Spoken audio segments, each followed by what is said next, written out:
Welcome again to Study English, IELTS preparation. I'm Margot Pilatus. Today we'll look at some words that cause a lot of confusion, the relative pronouns, that, which and who. And then we'll do some pronunciation practice. But first, let's listen to some people talk about a very dangerous tourist attraction from Australia's Northern Territory.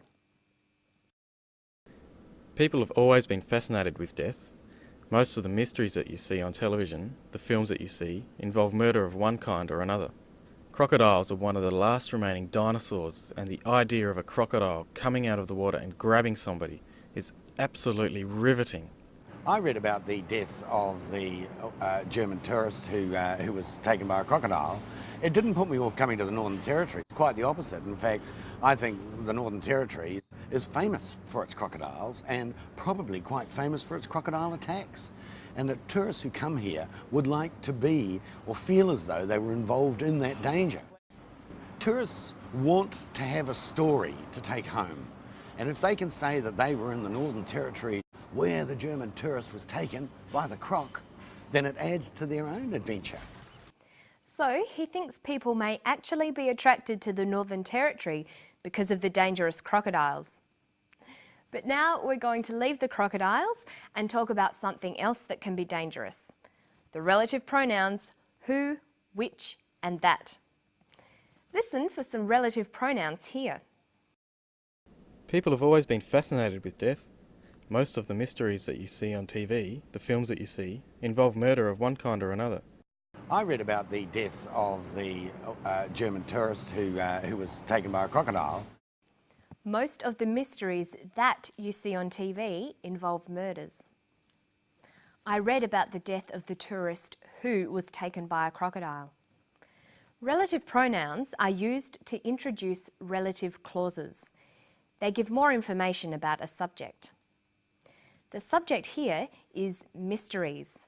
The that clause gives us more information about the subject, the mysteries that you see on TV. The tourist is the subject. The who clause gives more information, the tourist who was taken by a crocodile. But how do you choose between who, which or that? Well, the relative pronoun who is only used with people. Which is only used with things. That is usually only used with things as well.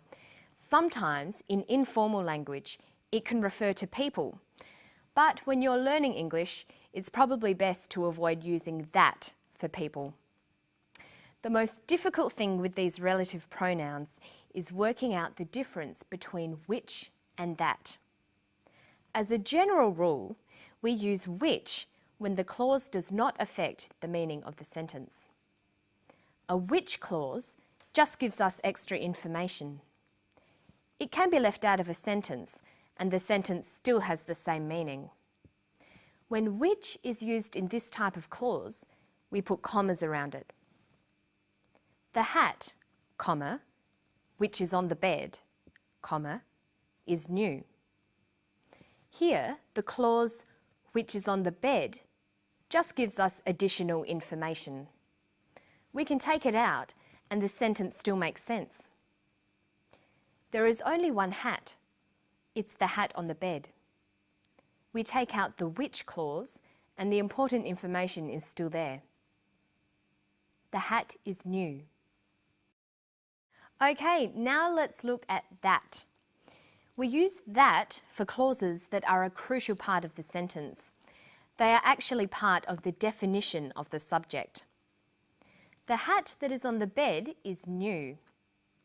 Notice that clauses do not use commas because they are a crucial part of the sentence. There are a number of hats this sentence could be referring to, but the sentence is specifically talking about the hat on the bed, so we use that. The that clause cannot be taken out of this sentence. The hat is new. It doesn't make sense here because it doesn't tell us which hat is being discussed. It would take some practice to get used to who, which and that. To sum up, we use that to define the subject. We use which in a clause with commas to add extra information. You will notice which often being used in place of that, especially in spoken language. While not strictly correct, it is very common. The word who is a bit simpler. It's only used when the subject is a person and can be used in both of these types of clauses. Okay, now we're going to do some pronunciation practice. Students learning English often complain that native speakers speak too fast. Well, it's true. English speakers do run their words together, so it's often very difficult to hear when one word ends and another begins. To make your spoken English sound natural, it's important for you to do this too. You need to learn to link words ending in a final consonant sound to words with an initial vowel sound. Let's look at some words linked with of. People have always been fascinated with death. Most of the mysteries that you see on television, the films that you see, involve murder of one kind or another.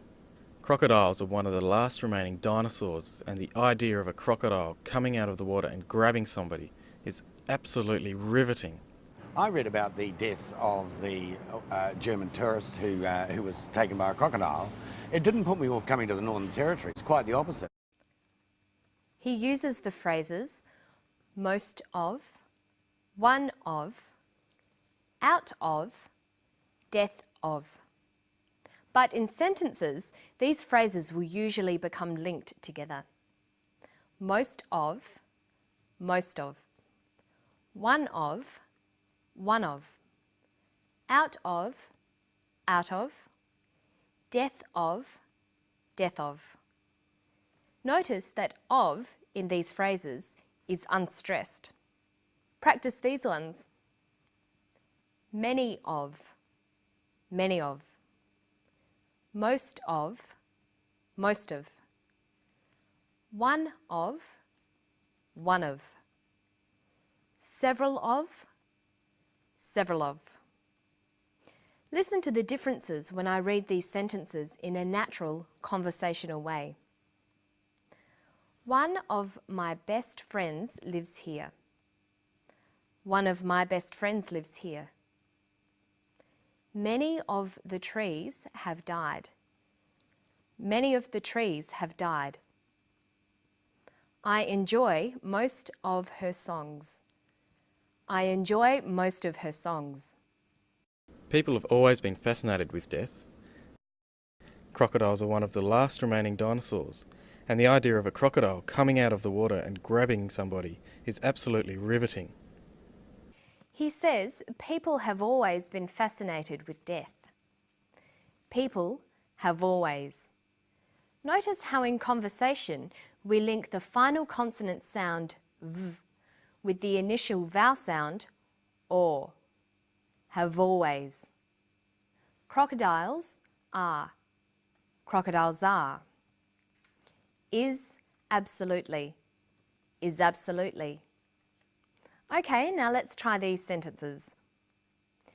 She is always studying hard. She is always studying hard.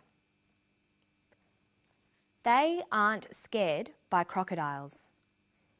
They aren't scared by crocodiles. So make sure you practice words in phrases and sentences. That way you'll get used to linking your words and your spoken English will sound more natural.